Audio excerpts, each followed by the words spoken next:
আজকের লেকচারে আমরা শুরু করব বাইনারি সাবট্রাকশন। অলরেডি এর আগের লেকচারে কিন্তু আমরা বাইনারি অ্যাডিশন এবং নাম্বার সিস্টেমের কনভার্সনগুলো কিন্তু অলরেডি আমাদের প্লেলিস্টে অ্যাভেলেবেল। যারা এখন এই কনসেপ্টগুলোকে গ্রিপ আপ করোনি, আমি প্লেলিস্টের লিংক আই বাটনে দিয়ে দেবো, তোমরা সিকোয়েন্সিয়ালি আইডিয়াগুলো গ্রিপ আপ করতে পারো। তো চলে আসি, বাইনারি সাবট্রাকশন করতে গেলে আমাদের বেসিক চারটে কেস দেখতে পাচ্ছ তোমাদের স্ক্রিনের বাঁ দিকে, আমি হাইলাইট করে দিলাম। এই চারটে কেস যদি ভালো করে জানো তাহলে তোমরা যে কোনো বাইনারি সাবট্রাকশন ডাইরেক্ট বাইনারি ফরম্যাটেই করতে পারবে। তার পুরো ইনডেপথ ডিসকাশন করবো এই লেকচারে। তো চলে আসি, প্রথম কেসটা কি বলছে, জিরোর সাথে জিরো মাইনাস করলে কি হবে। দেখো, প্রথম তিনটে কেস আমি একটুখানি হাইলাইট করে তোমাদের বলে দিই। এটা তোমরা বেসিক যারা ম্যাথামেটিক্স পড়েছো, একদম যারা ছোটবেলায় যোগ বিয়োগ গুণ ভাগ শিখো, তার মতন কিন্তু একদম ইকুয়াল গল্প, কোনো রকম কোনো প্রবলেম নেই, ঠিক আছে।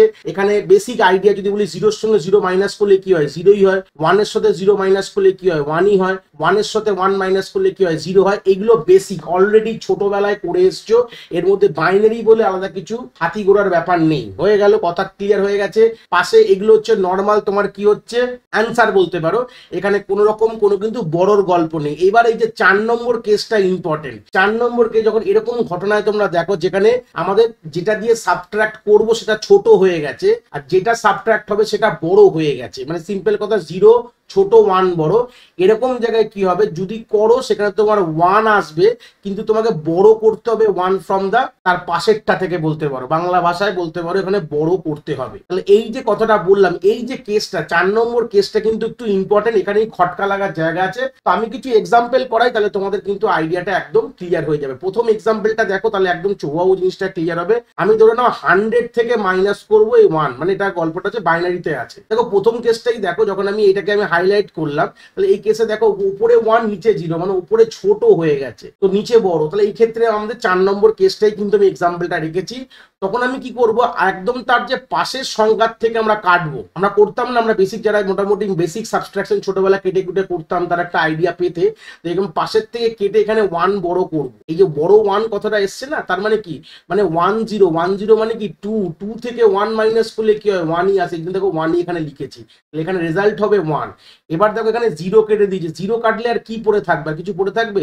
আমাদের ডিজিটে আছে যে জিরো বা ওয়ান, এই দুটো তো ডিজিটই হয়। তাহলে জিরো কাটলে এখানে ওয়ান লিখে দাও, হয়ে গেল। ওয়ান লিখেছো, তাহলে ওয়ান যদি লেখো, তাহলে এই যে ওয়ানটা যে লিখলে এমনি কিভাবে লিখতে পারো, তাহলে মানে হচ্ছে নিচে তো কিছু নেই, এখানে জিরো কেটে দিই, তার মানে তোমাকে এর আগের থেকে ওয়ান কেটে এখান থেকে বড় নিতে হয়েছে। তাহলে আগেরটার থেকে ওয়ান কেটে এখানে বড় নিলাম, কেন কি যখন আমরা নর্মাল করতাম এখানে কিছু না থাকতো, তোমাদের এর আগে তার পরেরটা, মানে বলতে পারো আগে বলতে গেলে আমরা যেহেতু রাইট টু লেফট যাচ্ছি, তাহলে আমরা রাইট থেকে আগের কথা বলছি, মানে লেফটের দিকের থেকে আমাদের ডিজিট থেকে কেটে এখানে ওয়ান বড় করলাম। তলায় তো এখানে কিছু নেই, তাই জন্য এখানে ওয়ান চলে আসলো। তাহলে অ্যান্সার কি হয়ে যাবে, 1 1। দেখো তুমি এটা প্রমাণ করবো কিভাবে, দেখো 1 0 0 ডেসিমালে কত হয়, যদি করে দেখো এখানে 4 পাবে, আর নিচে এখানে 1, তাহলে 4 মাইনাস 1 করলে কি হয়, 3 আসে। আর 1 1 মানে কি 3, এটাই কিন্তু গল্প। দেখো ঠিকই হচ্ছে গল্পটা। তোমরা এরকম করতে পারো, ডাইরেক্ট তোমরা ডেসিমাল থেকে বাইনারি থেকে ডেসিমালে কনভার্ট করে তোমরা এরকম ক্যালকুলেশন করে অ্যান্সারটাকে তোমরা ডেসিমালে বাইনারিতে তোমরা কনভার্ট করে দিতে পারো, কোনো অসুবিধা নেই। চলো আরেকটা এক্সাম্পল দেখি, তাহলে আরো ক্লিয়ার হবে।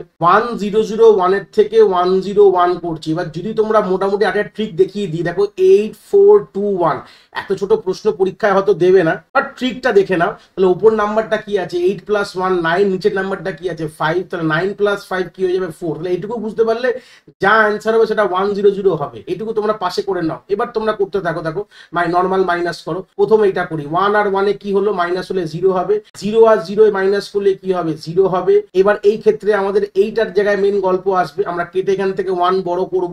তাহলে 1 0 - 1 করলে 1 উপরে বলেই দিয়েছি, তাহলে অ্যান্সার 4ই আসবে। এইভাবেই জিনিসগুলো কিন্তু সুন্দর করে তোমরা পাশেও এইভাবে শর্টকাট ট্রিক করতে পারো। এরপরে আরেকটা এক্সাম্পল নিলাম, যেখানে ডেসিমাল মানে পয়েন্ট রয়েছে, সেটাও একটা দেখিয়ে দিই। তাহলে চলে আসি, প্রথম মাইনাস করো, 1 0 তে মাইনাস করলে কোনো অসুবিধা নেই, তাহলে এখানে 1 বসবে। এবারে এখানে এইটা করতে গেলে আমাদের কিন্তু মেন সমস্যায় পড়বো, আমরা আগের সার্কেলটা মুছে দিচ্ছি। এবার দেখো কি করবো, এটা আমরা আগেরটার থেকে এখানে 0 কেটে এখানে 1 ধার নিয়ে নিয়েছি। তাহলে ধার নিলে কি হয়ে যাবে, তাহলে এখানে 1 হয়ে গেল, ব্যাস গল্প শেষ হয়ে গেল। এইবার কি দেখো 0 কেটেছি যখন, আমাকে এই 1টা কেটে এখানে 1 ধার নিতে হবে। গল্পটা এইভাবে আসছে। তাহলে 1 - 0 করলে আমরা এখানে 1ই পাবো, যেহেতু এই 1টা কেটে দিয়েছি। তাহলে এই 1টা কেটে এখানে আমাকে কি আনতে হবে, 0 নিয়ে আসতে হবে। দেখো আমরা 1 ছিল, কাটলে জিরো পাবো, কিন্তু তোমাকে আগেরটার থেকে কেটে ধান নিতে হবে। ক্লিয়ার হয়ে গেছে? দেখো জিরো কেটেছি বলে আমরা জিরো লিখতে পারবো না, ওয়ান লিখতে পারবো, বাট আগেরটার থেকে কেটে ধান নিয়েছো আমরা। গল্পটা এরকম। সেরকম আমরা যখন এই ওয়ানটা যখন কাটলাম, তার মানে হচ্ছে আমি আগেরটার থেকে কেটে ধান নেবো, অলরেডি ওয়ান কেটে, তার মানে জিরো থাকবে। তো জিরো আর জিরো মাইনাস হয়ে গেল, আর এখানে তো কিছু নেই, তাহলে ওয়ান যখন কাটলাম তাহলে সেই ক্ষেত্রে কিছু নেই, যাতে কি হবে। এখানে একটা গল্প একটু বলে দিই, এই জায়গাটা একটু ক্লিয়ার করে দিই তোমাদের, যাতে ক্লিয়ার হয়ে যাবে। আমরা যখন এই সেটে চলে যাই, আমরা যখন এইটা করছিলাম, একটু ভালো করে দেখে নাও, আমরা যেহেতু এই জিরোটা কেটে আমরা ওয়ান একে ধার দিয়েছিলাম, ভালো কথা স্ক্রিনে দেখো, তাহলে আমাদের এখানে কিছু ছিল না, জিরো কেটেছিলাম। তো আমি বললাম এই ওয়ানটা কেটে আমি এখানে ওয়ান ধার নিলাম, ভালো কথা করে নিয়েছি। এবার ওয়ান কাটা মানে হচ্ছে আমাদের আগেরটার থেকে কাটতে হবে না, ওয়ান কাটা মানে হচ্ছে আমাদের ওয়ান কাটলে আমরা জিরো লিখবো। দেখো এই কথাটা ক্লিয়ার করে নাও, ওয়ান কাটলে জিরো লিখবো, জিরো কাটলে আগেরটার থেকে কেটে ধান নিয়ে ওয়ান লিখতে হবে। পুরো ক্লিয়ার করে দিই, জিরোকে যদি কাটো তাহলে আমাকে তার আগের সংখ্যাটাকে কেটে, যাই থাকুক কেন, ওয়ান থাকুক কি জিরো থাকুক, আগের সংখ্যাটা কেটে এখানে ওয়ান লিখতে হবে। যদি ওয়ানটাকে কাটলাম যখন, তখন জিরো, তখন আগের সংখ্যাটা কাটতে হবে না, তাহলে জিরো মাইনাস জিরো জিরো হলো, আর এখানে ওয়ান মাইনাস ওয়ান এখানে জিরো হয়ে যাবে। আমি জাস্ট একটু ক্লিয়ার করে দিলাম, জিরো যখন কেটেছি এখানে ওয়ান কেটে জিরো নিলাম, তখন আমাকে এই ওয়ানটা কাটতে হবে না, ঠিক আছে?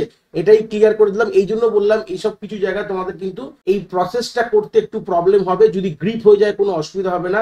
অ্যান্সার হবে 1.11। তোমরা নর্মাল কনভার্ট করেও দেখতে পারো, এরকমই তোমরা ডেসিমালে অ্যান্সার পাবে, কোনো অসুবিধার বিষয় নেই। তাহলে ফের জিনিসটাকে রিপিট করাই, জিরো যদি কাটো, আমি দেখো জিরো লিখলাম, জিরো যদি কেটে আমরা কাউকে এক ধার দিই, তার মানে আমার এখানে কিছু নেই। দেখো আমাদের দুটো থাকে ওয়ান আর জিরো, ওয়ান বড় জিরো ছোট, তো জিরো কাটলে আমি ওয়ান ধার নিতে পারি, ঠিক আছে? ওয়ানকে আমাকে আগেরটার থেকে, আগের সংখ্যা যেই সংখ্যাটা থাকবে, যেই সংখ্যা বা ডিজিট বলে দেওয়া রয়েছে, সেই ডিজিটটার থেকে কেটে আমাকে ওয়ানকে ধার নিতে হবে। বাট যদি তুমি ওয়ানকে কাটো তাহলে কিন্তু আগেরটার থেকে ধান আমাকে আগের যে ডিজিটটা কাটতে হবে না, কেন ওয়ান কাটা মানে আমি এখানে জিরো লিখতে পারবো, কেন ওয়ানের পরে আমার জিরো হয়, ঠিক আছে? জিরোর পর আর কিছু হয় না বলেই আমি কেটে ওয়ানকে ধার নিই। এই হচ্ছে বেসিক আইডিয়া, এইটুকু ক্লিয়ার থাকলে কিন্তু মোর দ্যান এনাফ। তাহলে এটাই ছিল basic understanding of binary subtraction. আশা করি কনসেপ্ট তোমরা এখান থেকে খুব ভালো করে বুঝতে পেরেছো।